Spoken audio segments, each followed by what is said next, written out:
Hari ini kita belajar present value ya. Nah, present value itu rumusnya itu future value dikali 1 plus R pangkat min N ya. Atau boleh rumusnya present value sama dengan future value dibagi ya, 1 plus R N pangkat N. Nah, boleh begitu ya. Nah, sekarang simulasinya, misalkan Anda akan membeli tanah ya. Nah, tanah tersebut ditaksir atau sudah ada yang berani beli lah, misalnya 100 juta 5 tahun lagi. Nah, teman-teman tahu suku bunga yang berlaku itu yang kalau kita nabung misalnya itu hanya 4%.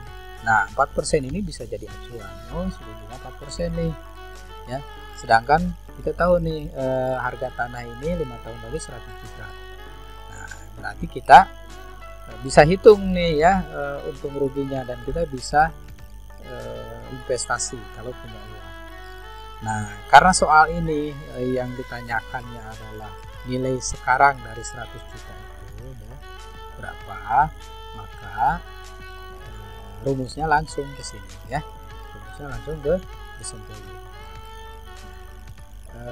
Berarti yang pertama diketahuinya dulu ya, future value nya kan 100 juta ya, R nya 4% lah, kita ambil yang 4% yang bunga tabungan, N nya itu 5 tahun ya, 5 tahun karena si harga tanahnya itu ditaksir 100 juta ya pada tahun kelima ya. Berarti present value-nya kalau ditanyakan tinggal dimasukin aja di sini. Nah, misalnya kita pakai rumus yang satu ya. Sama dengan present value bisa gini ya, dikali 1 plus R-nya 4% langsung boleh, atau misalnya boleh diketik manual 0, koma ya, ini 0,4 bisa begitu ya.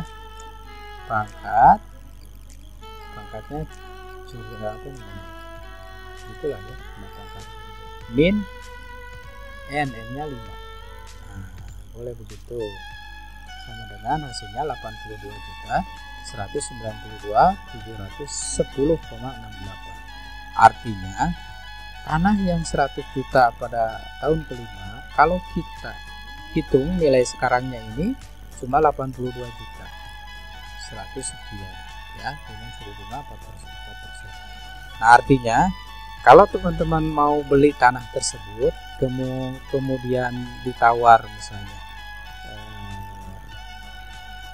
90 juta, itu kemahalan ya, karena kita hitung dengan bunga 4% aja 82, ngapain beli 90 ya, biarpun tahu nanti harganya 100 juta Pak. Iya, cuma kan kita sudah belajar ya manajemen keuangan ya, present value. Gak mau lah ya dengan bunga 4%. Karena simpelnya kalau kita punya 90 juta, kita nabung aja kan di bank 4%, udah lebih dapat 100 juta ya pada tahun kelima ya, itu sudah pasti. Itu logikanya ya. Jadi kalau misalnya kita sudah ada inceran tanah, kita taksir harganya berapa, tahun ke berapa, nah kita hitung present value-nya sebenarnya kalau 100 juta itu hanya 82. Berarti kalau beli itu ya 82 itu sudah BEP gitu, break even point.